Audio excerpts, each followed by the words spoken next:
Dios los bendiga, mis hermanos. Voy a presentar mi examen de hermenéutica. Mi nombre es Olga Lidia Zúñiga. El versículo bíblico es Mateo 11:12. El autor, Mateo, llamado Leví. Mateo está lleno de lenguaje mesiánico. Fecha. El libro de Mateo fue escrito alrededor de los años 60 al 65 después de Cristo. Propósito: probar que Jesús es el Mesías, el Rey eterno. Mateo intenta probar a los judíos que Jesucristo es el Mesías prometido, más que en ningún otro evangelio. Mateo cita el Antiguo Testamento para mostrar cómo Jesús da cumplimiento a las palabras de los profetas judíos. Mateo describe en detalle el linaje de Jesús desde David y utiliza muchas formas de lenguaje con que los judíos debían haberse sentido cómodos. El amor y preocupación de Mateo es evidente a través de su meticulosa manera de contar la historia del Evangelio. Receptores, los judíos en particular. Contexto literario: un evangelio escrito a los israelitas para probarles que Jesús era el Mesías, el Hijo de Dios. Contexto histórico de Mateo 11:12. Hay 3 puntos de vista mayormente aceptados en relación al significado de este versículo. El primero: Jesús se refería a un gran movimiento hacia Dios que comenzó con la predicación de Juan. El segundo se refería a la expectativa de los judíos activistas que esperaban que el reino de Dios viniera por medio de un derrocamiento violento del gobierno romano. Número 3. Se refería a que para entrar en el reino de Dios hay que tener valentía, fe constante, determinación y perseverancia, debido a la creciente oposición dirigida contra los seguidores de Jesús. En todo caso, Jesús señalaba que el ministerio de Juan había marcado el comienzo del reino del cielo. Contexto social. Mateo 11:12. Juan el Bautista fue el precursor de Jesús. Él era el hijo de Zacarías y Elizabeth, ambos del linaje sacerdotal. Esto lo podemos encontrar en Lucas capítulo 1, del versículo 5 al 25. También en el versículo 56 al 58. Vivió como un nazareno en el desierto. Lucas capítulo 1, versículo 15. Mateo capítulo 11, versículos del 12 al 14 y el 18. Comenzó su ministerio más allá de Jordania en el 15º año de Tiberio César. Lucas capítulo 3, versículo del 1 al 3. Él predicaba el bautismo del arrepentimiento en preparación para la venida del Mesías. Lucas capítulo 3, versículo 4 al 14. Él bautizó a Jesús. Mateo capítulo 3, versículo 13 al 17.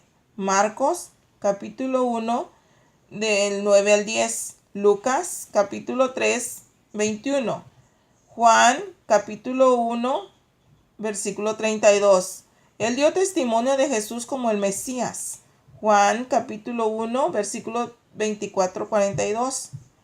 Fue encarcelado y condenado a muerte por Herodes Antipas. Mateo capítulo 14, versículos 6 al 12. Marcos capítulo 6, del versículo 17 al 28. Fue elogiado por Jesús. Mateo capítulo 11, versículos 7 al 14. Lucas capítulo 7, versículo 24 al 28.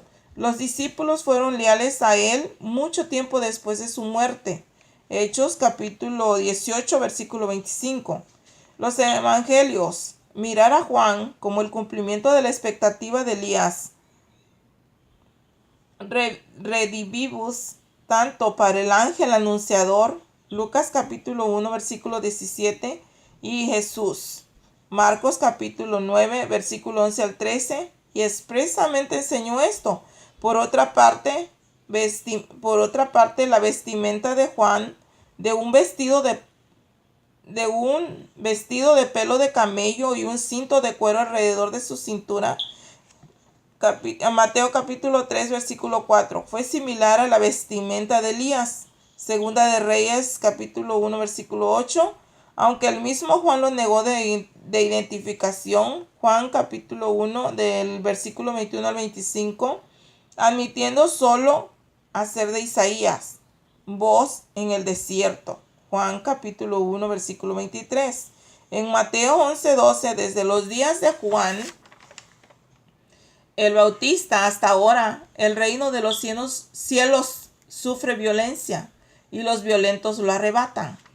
Juan el Bautista, desde que empezó su ministerio, empezó a preparar un pueblo para la venida del Señor Jesucristo, y él usaba el bautismo para arrepentimiento de pecados.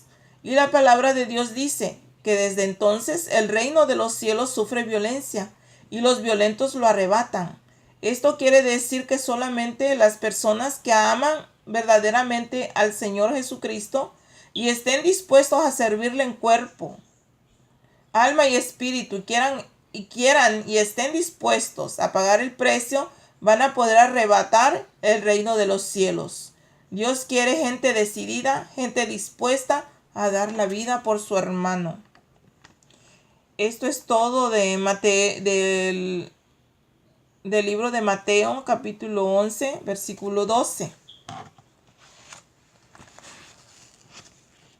Hoy voy a presentar del libro de Juan, voy a presentar Juan 10, capítulo 10, versículo 28 al 29. El autor de este libro, el apóstol Juan, hijo de Zebedeo, hermano de Santiago, llamado hijo del trueno. Fecha probablemente entre los 85 y 90 después de Cristo. Propósito: probar contundentemente que Jesús es el Hijo de Dios y que todos los que en él crean tendrán vida eterna. Receptores: los nuevos creyentes en Jesús y los no creyentes en busca de la verdad. Contexto literario: es un evangelio escrito para los nuevos creyentes en Jesús y los no creyentes en busca de la verdad. Contexto social de Juan capítulo 10 versículo 28 y 29. Juan dice claramente que Jesús no es un hombre como cualquier otro. Es el eterno Hijo de Dios. Jesús es la luz del mundo porque ofrece el regalo de la vida eterna a todos. Qué ciego y necio es pensar que Jesús fue simplemente un hombre muy bueno o un maestro moral. Sin embargo, a veces actuamos como si pensáramos de la misma manera cuando mencionamos sus enseñanzas, pero continuamos viviendo a nuestro antojo. Si Jesús es el eterno Hijo de Dios, debemos prestar atención a su mensaje de vida y ponerlo en práctica. En el contexto histórico de Juan 10, 28 al 29, en estas épocas se celebraba la fiesta de la dedicación. Eran épocas muy frías y Jesús andaba en el templo por el pórtico de Salomón. En ese momento le rodearon los judíos y comienzan a decir: ¿hasta cuándo nos turbarás el alma? Y le exigían a Jesús que les dijera si en realidad él era el Cristo. Y Jesús le responde: os lo he dicho y no creéis. Las obras que yo hago en nombre de mi Padre, ellas dan testimonio de mí. Pero vosotros no creéis, porque no sois de mis ovejas, como os he dicho. Jesús les dice: mis ovejas oyen mi voz y yo las conozco y me siguen. Jesús nos está dando a entender, nos está explicando que si creemos en Él y escuchamos su voz y le seguimos, Él nos dará vida eterna y no pereceremos jamás. Y nadie nos arrebatará de su mano, que su Padre nos entregó a Él y que Dios es mayor que todos, y ya nosotros, ya no estando en las manos del Padre, no nos podrán arrebatar. Ya estando en las manos del Padre, no nos podrán arrebatar. Y también nos aclara que Dios y Jesús son uno solo. Y al escuchar esto, los judíos comenzaron a agarrar piedras para apedrearle. Jesús les recrimina que por cuál de todas las buenas obras que él hizo, él va a ser apedreado. Los judíos le contestan que es por blasfemar, diciendo que es Dios mismo. Jesús les vuelve a recordar lo que está escrito en la ley de Moisés, donde la palabra dice: yo dije, dioses sois. Y sigue diciendo: Si llamó dioses a aquellos a quienes viene la palabra de Dios, o sea que Dios nos llamó dioses a nosotros. Jesús vuelve a hablarles sobre quién es Él. La palabra de Dios nos habla de todo lo que Jesús hizo aquí en la tierra. Contexto histórico de Juan 10, 28 al 29. El templo de Jerusalén, Beit Hamikdash, o el templo de Salomón, fue el santuario principal del pueblo de Israel y contenía en su interior el arca de la alianza, el candelabro de los 7 brazos y demás utensilios empleados para llevar a cabo el culto hebraico en tiempos de la Edad Antigua. Se localizaba en la explanada del monte Moría, en la ciudad de Jerusalén, donde se ubican en la actualidad la cúpula de la roca y la mezquita de Al-Aqsa. El primer templo fue construido por el rey Salomón para sustituir el tabernáculo como único centro de culto para el pueblo judío. Fue saqueado por el faraón Sisac Sheshon en 925 a.C. y destruido por los babilonios durante el segundo asedio de Nabucodonosor II a Jerusalén en 587 a.C. El segundo templo, mucho más modesto, fue completado por Zorobabel en 515 a.C. Durante el reinado del persa Darío I y seguidamente consagrado, tras las incursiones paganas de los seleucidas, fue vuelto a consagrar por Judas Macabeo en el año 165 a.C., reconstruido y ampliado por Herodes. El templo fue a su vez destruido por las tropas romanas al mando de Tito en el año 70, en el sitio de Jerusalén durante la Primera Guerra Judía. Su principal vestigio es el muro de las lamentaciones, también conocido como Cotel o muro occidental. La escatología hebrea establece que el tercer templo de Jerusalén será reconstruido con el advenimiento del Mesías del judaísmo. A ello se le suma la profecía de Jesús sobre la destrucción del templo ante sus discípulos, admirados ante la belleza del templo de Herodes. Mateo 24, versículo 1 y 2. Cuando salió Jesús del templo y se iba, se le acercaron sus discípulos para mostrarle los edificios del templo, mas respondiendo él les dijo: ¿Veis todo esto?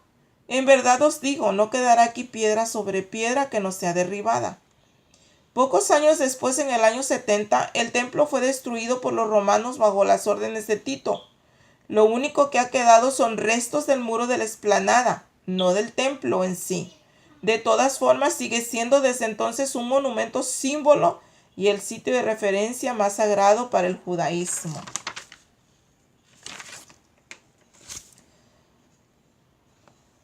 Ahora, mis hermanos, voy a dar sobre el versículo, Primera de Tesalonicenses, capítulo 4, versículo 17. Este es el texto bíblico. El autor de Primera de Tesalonicenses es el apóstol Pablo de Tarso. Fecha aproximadamente en el año 52 después de Cristo.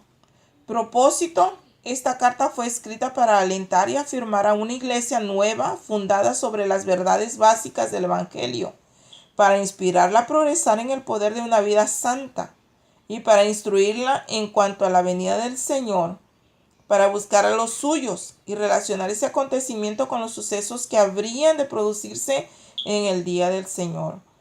Receptores: los creyentes de la iglesia tesalónica.